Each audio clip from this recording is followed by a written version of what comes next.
Hello, my name is Patricia Dillard-Mickey, and I am a special education teacher at North Atlanta High School. And I am going to present my digital portfolio for the Instructional Development Leaders Program.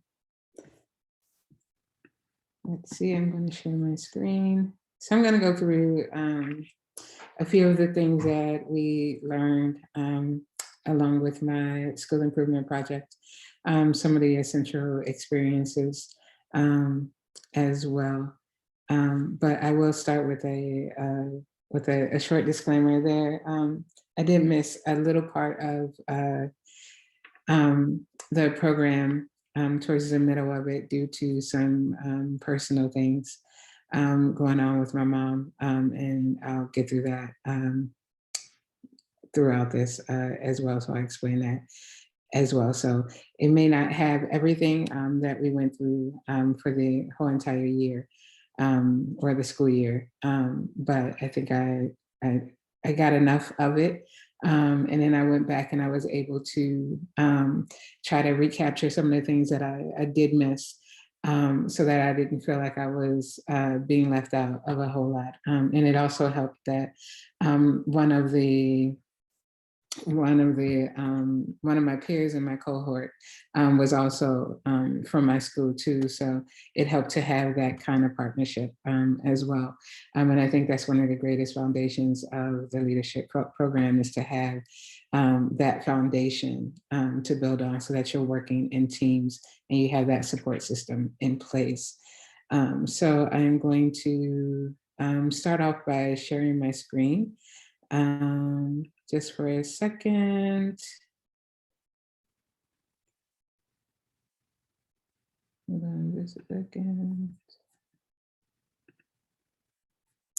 So this is the digital portfolio, and in it you'll see a few things. And one of the first things I'll start off with is my why. And one of the things we had to work on was creating our why statement. And creating a why statement for me was one of the most difficult things to do. And as we went through the program and we had to do the personality assessment, one of my weaknesses inside of my personality assessment was sharing personal things, right? And so it was kind of funny that that the why statement would be one of the things that I would have difficulties with. So my first take of the why statement was a very short sentence, and I'm from the Lucille Clifton School of Poetry, where it's, short and sweet, and you say what you have to say, and that's it, with as few words as possible. And so that's what I did. And then, of course, when I shared my why, there wasn't enough meat there to chew on. And so the feedback was, of course, you have to share more, you have to, get into the personal, you have to really flesh out the why, because the sentences that I have, it's packed, right? It's really dense. And so I have to really flesh that out. And so I did a second take, and it took me a while to even do the second take. And so I got a little bit more personal within that. But even still, the second take wasn't nearly where I needed to be. And to be honest, it's taken me this whole program to develop a why statement. And it's probably still not where it needs to be by any means.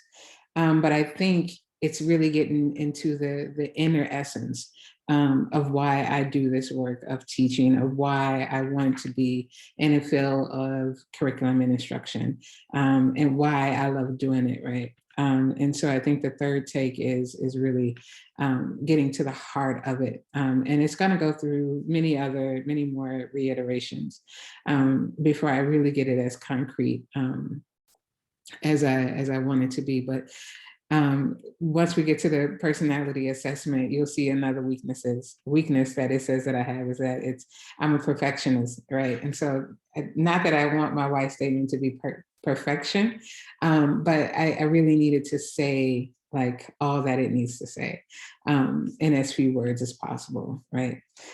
So that's my why statement.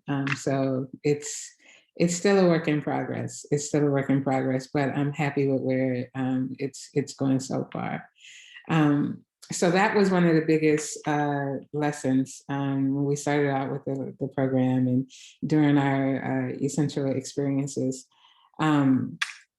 One of the other things we had to do was, I was a part of the yellow team, and one of the things that we had to work on was our yellow house, the simulations, and working in a team, being able to see other, teachers and other master teachers and other instructional leaders across, APS and how they operate and how, they start to, walk through their roles in the schools. It taught me a lot. And because this is my first full year of APS, there was a big learning curve for me. And it's still a big learning curve because there's so much more out there for me to learn.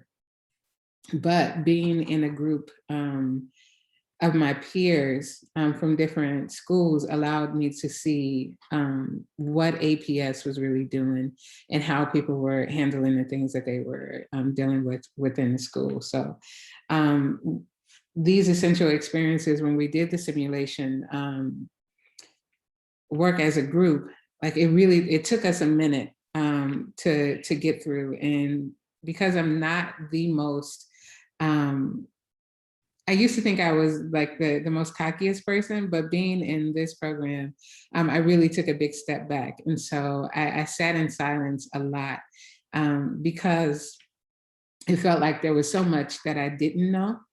And so being in that group allowed me to see that people were questioning just as many things as I was questioning, whether they had many years in APS or whether they had 1 year in APS, right? They still sort of had the same questions. They were still dealing with the same things that I'm dealing with. So that was a big eye opener for me. But it for the first simulation, it took us a while to work through because we all had so many various opinions on how we would handle situations, but it was good to see that. It was good to work through that and deal with that and say, okay, this is good, but, or this is good and, right? And so building on one another and lifting each other up and holding each other accountable to say, but if this doesn't work, then what?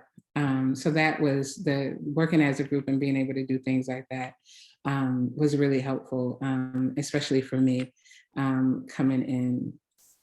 So our group work, I think one of the biggest things, one of my biggest takeaways, I know, as teachers, we put our students in groups all the time and tell them, you're gonna have to work in groups and learn how to deal with different personalities. But I think in this program, being in a group, working with a group was the most, learning was the biggest thing for me and was one of the most important things for me. And I kind of wish we had done a little bit more of that as well. But it is how it is. But I learned a lot within my group. So let's see. Another thing. Sorry, I think okay. So one of the other things that we also did at the very beginning was the pre-assessment.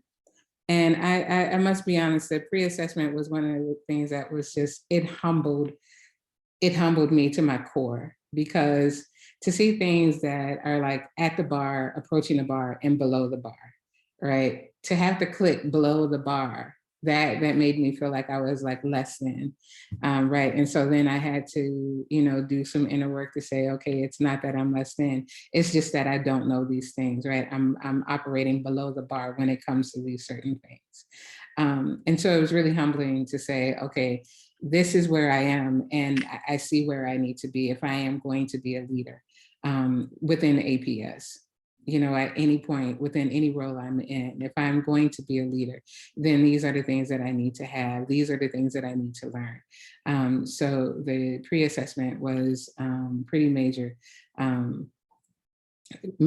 for me to fill out and to see, because that was one of the most important things. And it was the most helpful, actually, because you can see, concretely, what needs to happen and where my growth needed to happen as well. So, yeah. So then we moved on. As the year moved on, between the middle of November and then the whole of December, I had to take a step back. I'm a student at Kennesaw State. I'm going through their EDS program, as well as, of course, teaching it, as well as doing this program. But I had to take a step back because my mom was ill. And she eventually ended up passing away December 24th of last year, but I was her caretaker. And so I missed a couple of the meetings dealing with my mom and trying to make sure that my family was okay. But even in missing those meetings, as a leader, like I still learned some things. I still learned that there are things that I needed to do and things that I needed to hold on to. Because if you are going to be responsible for something, right, it's still your responsibility, no matter what's going on in your life. Even if you step back from it, eventually you got to pick it up again, right? Eventually you still got to, throughout it all, you have to hold on to some part of it so that it doesn't all eventually fade away. And that it was nice to know that, yes, this is happening, but I still have these things going on. Yes, this is happening, but life continues. And so that time period was really rough.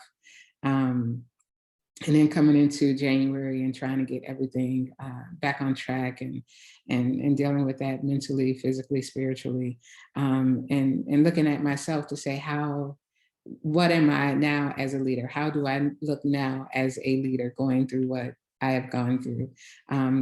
Learning, dealing with the things that I've learned, like how can I put all of these things into action? Which brings us to the personality assessment, which is really, really, really interesting. I think it's one of the best things I've done because it was an eye opener for me to see. And I've done them before, but before it was just like, oh, this is the way you are, whatever. But in terms of leadership, it said that I was an advocate personality, right? And it's true. I advocate for just about everybody. I advocate for my kids every day. As a special education teacher,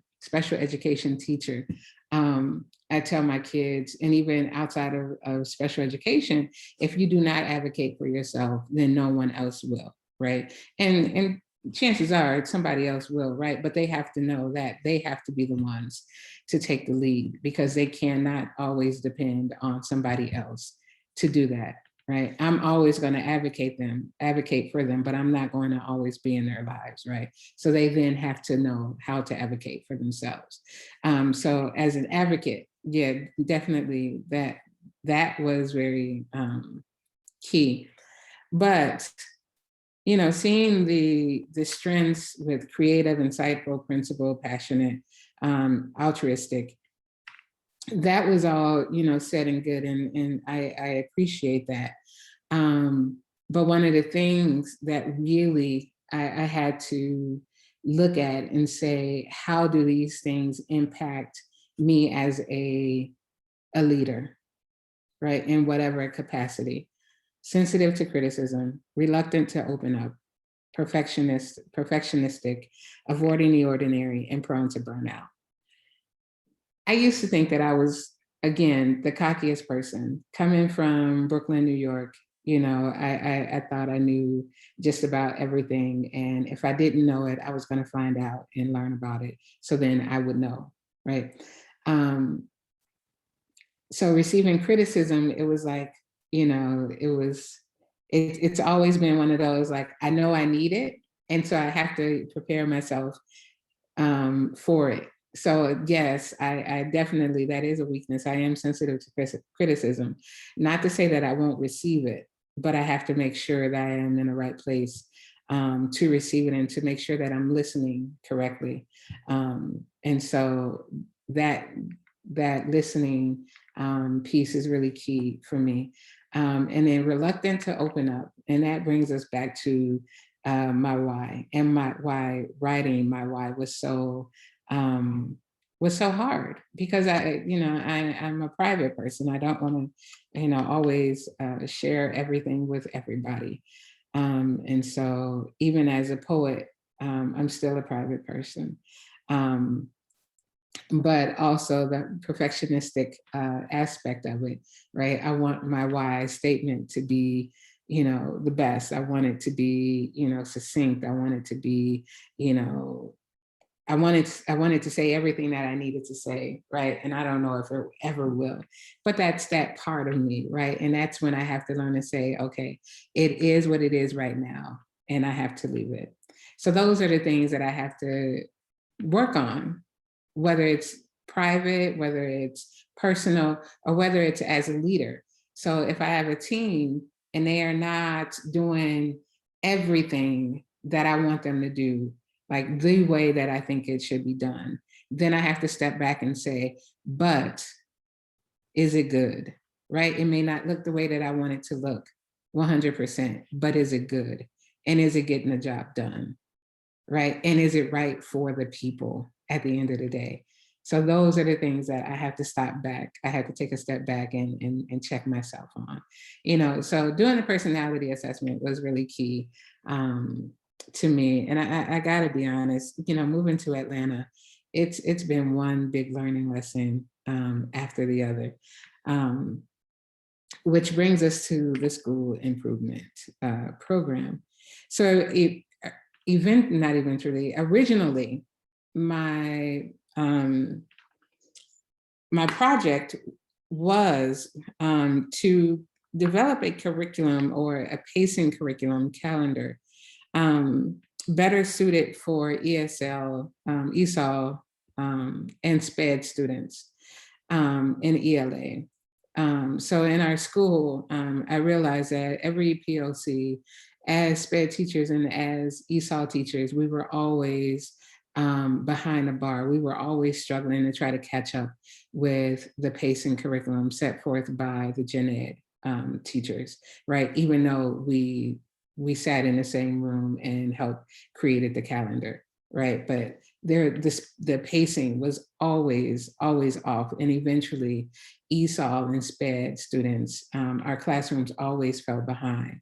And so testing became an issue, because if our kids weren't ready to test on the same things that the gen ed kids were testing on, then we were rushing through lessons to try to, get them caught up. And so my goal was to create a pacing calendar that would kind of alleviate the drama that would happen every POC and in every testing period. But then our principal came to us, myself and my other peer that is a part of this program, and told us that he wanted us to take on the credit recovery program, the Power Up Credit Recovery Program. And knowing that I couldn't do both, we decided to just go ahead and do the credit recovery program. So then I had to then make sure that if I'm going to do the credit program, I'm doing it in service still of ESOL and SPED, because that's the population that when we look at our data, when we did one of our meetings, and it wasn't a set meeting, it was one of the extra meetings that was added to the calendar, but it was a meeting on data. And it was actually one of the best meetings that I've gone to. That one I learned so much during that meeting. And so I think that should actually be a set meeting. I don't think that should be an extra. I think every class, every cohort should go through a data meeting like that, because it's very essential. But at any rate, data showed that when it came to our ESOL and our SPED population for math and for ELA, we kept falling behind the bar. And so because of that, it was, I decided to focus on SPED and ESOL. So when we started the program, we started, I believe, in October. We sat down and started trying to piece it together.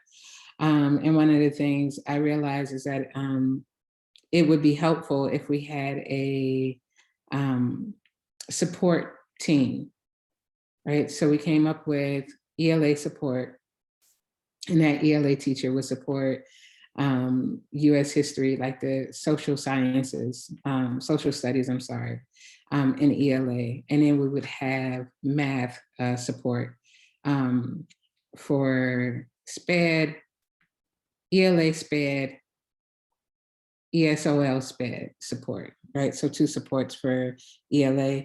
Same thing for math. We would have SPED math support and ESOL math support. And that math support, if needed, would go over to science, but we didn't need a science support. According to data, we were kind of okay in that area. It was really in the areas of ELA and math. So we had our ESOL and we had our ELA, our SPED support, along with our gen ed teachers. And we were ready to move forth with that. So we created our 70-20, there we go. So the 70-20-10 program, 70-20-10 plan. This one, once I came back to it, as I was trying to put together the digital portfolio and closing everything out, with the debrief and reflection period, it was a true eye opener. But it also allowed me to see where my areas of growth still are, and where I've improved, and where I've kind of maintained, leveled. And so it was really good to see. But it also gave me a chance to really interact with the staff too, which I haven't had an opportunity to do because our school is so large. But when you deal with a program like this and teachers you haven't seen, then it allows you to, be able to converse with people and build partnerships and such. But one of the major takeaways overall for this, the reflection was doing things with fidelity, right? As adults, we tend to give people a lot of wiggle room and trust that they are going to do the things that they need to do, right? If we say, do your progress monitoring, if we say, track your students, and if we do not, and this is the same thing with students, right? If we don't give them a set system to use and say, okay, use your own system. Some students, some teachers will be fine doing that. Some will not. And that was some of the issue as well as not having a set system that we were using, that everybody, a uniform system that everybody was using to kind of track that data and track the students and make sure that they were calling and holding support staff accountable and all of that. So that part of it, when it came to support, it really was not being done with fidelity. And so when we look at our numbers, and I'll share with you our numbers towards when we get to the school improvement project itself. Our numbers, we didn't meet our goal for SPED or ESOL. And then you'll even see that it started to kind of tinker off as well as the year was going on. Our enrollment, the amount of students coming in every day or every day that the program was in effect on Mondays and Thursdays, with every month we see fewer and fewer students. And that was an issue too. And that was one of the issues that we couldn't, there was nothing we could really do about that one for a few reasons. But one of the things, the ongoing things was, identify data-driven progress. And so this was tracking SPED and ESOL numbers throughout the program. So, because data drives our numbers, data drives just about everything that we do and how we do it. And so it's looking at those numbers, what are the students doing, how fast are they doing it, and all of that. So that was an ongoing thing. Meeting with support teachers to track students' performance and completion rate was a weekly thing. So that was a weekly check-in. January, February was when we created the Power Up calendar to decide the days we were going to have it, the amount of hours that we were going to have it, and such. That was a 70-20-10 plan. And then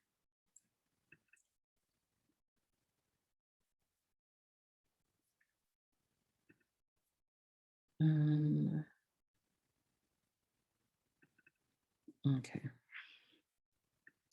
So this was the school improvement project. Oh, yes, okay. So,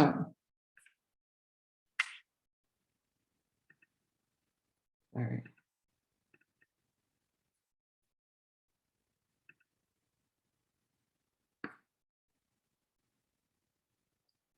All right, so the school improvement project was to increase credit recovery among special education, among the special education and ESOL population. And like I said, originally it was about creating a pacing calendar, but again, we had to switch it. So the background of the problem was North Atlanta High School identified over 40 scholars with either IEPs or ESOL or duly served, which means they had an IEP and they were ESOL. Who were failing courses due to lack of attendance or lack of motivation or lack of support at home or at school. Of those, it should be of those 40, after constant calls to get them enrolled, 27 North Atlanta High School scholars from SPED, ESOL, or duly served enrolled in Power Up Credit Recovery failing due to, of course, lack of attendance, lack of motivation, lack of support at home or at school, and or at school. And sometimes it's all of these things. They were unmotivated to attend school, right? They didn't have the support at home to, to attend. So all of these things can roll up into one as a problem for these two populations. And it could be also a problem for Gen Ed too, but for SPED and ESOL, definitely those things play a part. Plan of action was form a targeted intervention plan. So we spoke with our counselors, we spoke with content teachers and content support teachers. So they were part of the plan, but initially it was meeting with the principal, it was meeting with counselors to start to identify those students. I believe originally it was about 170 or so total students. And then those numbers, we started to tighten up on those numbers once people were confirmed and such. We also identified instructional framework to support students during course recovery. At the time, we were discussing whether it was going to be Edgenuity or Edmentum. And then a couple of days before the program was supposed to start. We were told we couldn't do, once we decided on Edgenuity, we were told we couldn't even do Edgenuity, we had to do AVA. And so that really threw a big, big wrench into how we were going to move forward. We wanted to do the face-to-face model with teachers, serve as content teachers to monitor and track students' progress during course recovery. The time was Monday from 4 to 6, Thursday from 4 to 7. And on Thursdays, it was 4 to 6 with the students. And then that 6 to 7 was an hour of planning for the teachers. Place to support teacher and core content areas, ELA, social studies, and math, which is what we did. Set up digital weekly progress monitoring for students. That's the part that I said, we really didn't do with fidelity, like completely, because it wasn't as uniform as it should have been. Weekly touch-base sessions with content support teachers to ensure fidelity. Results and impact of students, teachers, families, and community. 9 students with IEPs attending Power Up Credit Recovery completed the program. 11 students did not as of April 29th, 2022, as of this year. And we're still working with students to get them completed. 6 ESOL students, ESOL only students attending the Credit Recovery Power Up completed the program, meaning received at least 1 credit. Of the duly served students, 3 completed, meaning 3 at least received 1 credit, and 2 of them did not.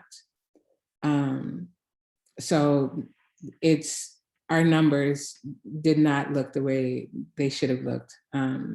They were really low. And we started out strong. For completion, we completed more in ELA than we did in math.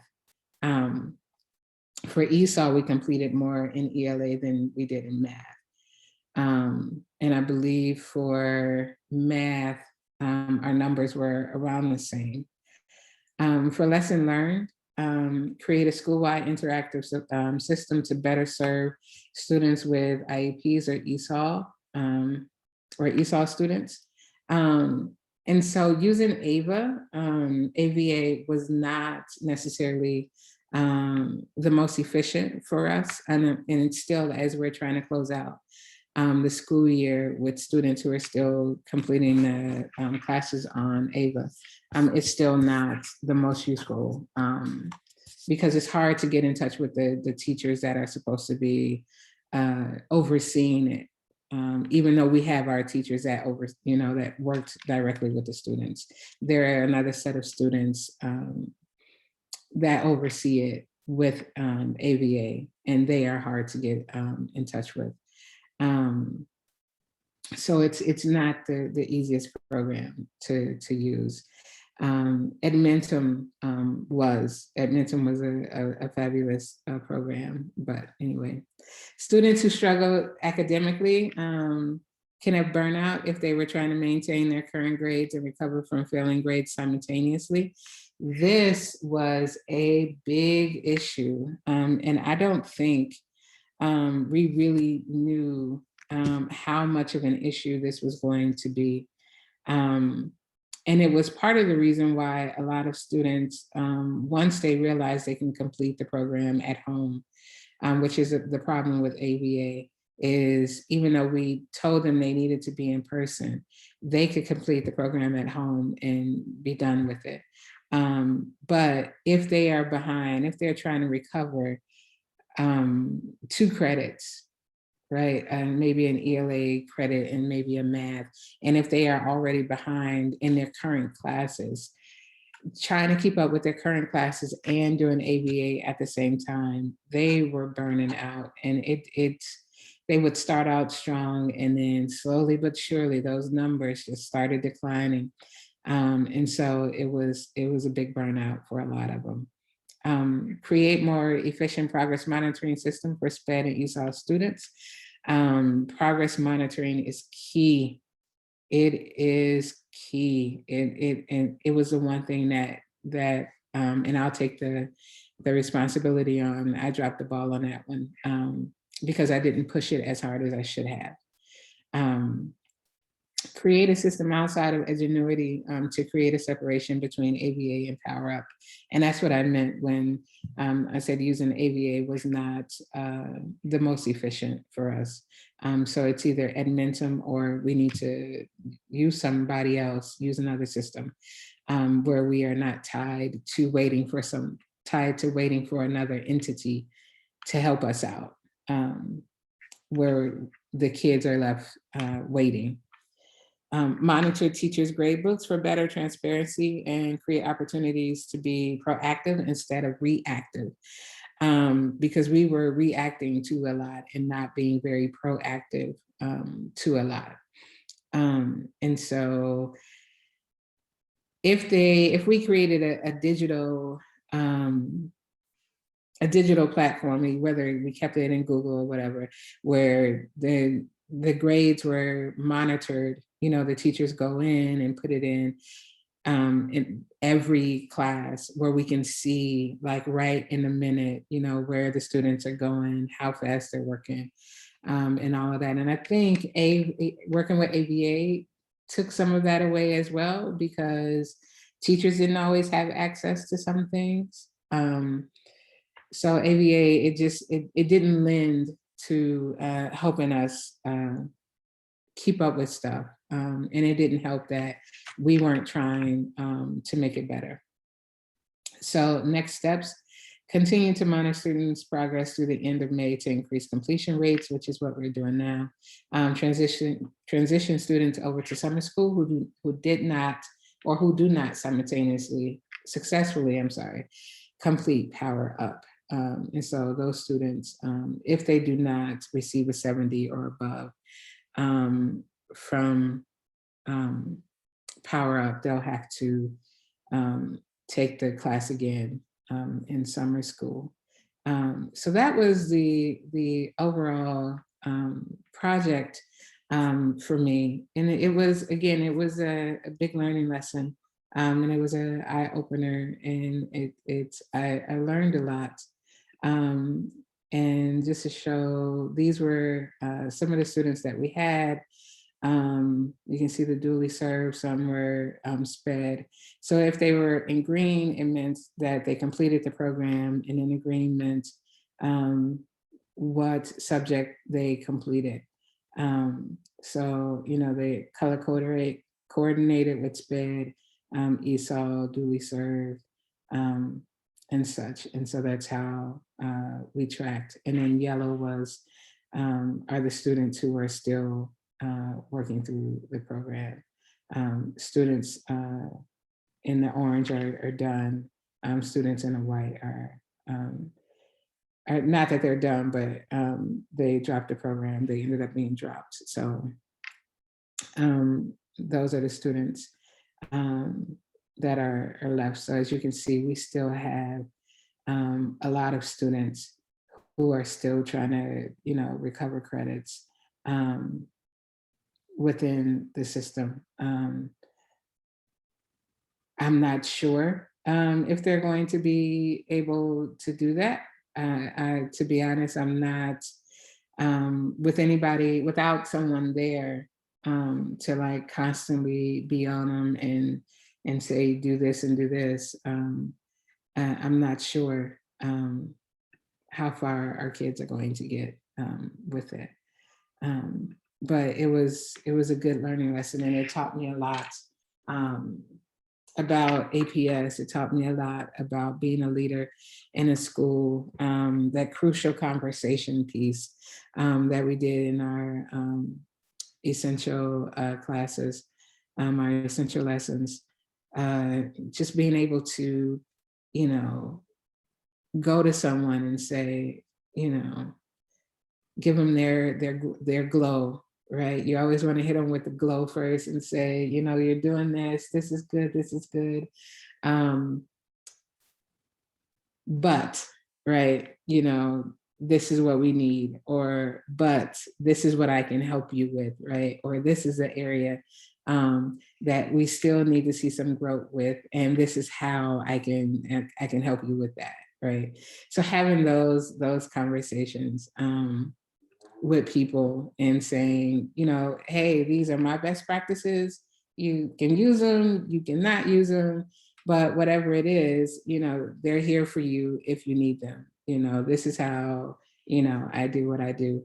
And lastly, one of the other learning lessons, one of the biggest was the interviewing piece. So the mock interviews really, really taught me some stuff too, because it goes back to my weaknesses within, you know, how and what I share. And that whole sensitive to criticism piece. And I took the criticism well, because the feedback that I received from my interview was really important. But this sheet, the STAR interview, I actually, and I'm bringing this up because I didn't see this sheet before the interview. And I wish I had, because if I had seen it, I think it probably would have made a difference in a way that I interviewed. But I was so reluctant to interview that I just didn't see it. So that after interviewing and then seeing that STAR interview strategy made a lot of sense. And so that was, if I had to do anything over, it definitely would be the interview, because, you know, not only, you know, experiencing it, but looking at that STAR interview sheet really gave me some things to think about. And then talking to my mentor about interviewing as well. I learned some things as well. So if there was one do-over I could have, it would be the interview. But I would leave, I would end this this video with the who I am as a leader sheet. You know, it's the questions asked as we were putting together our who am I as a leader. These questions were some of the most eye-opening like questions, because you had to really sit and think about yourself, right? And after doing everything that, looking at this in September and then coming back to it now and revising it and all, like it's, if I say that when I started this program, I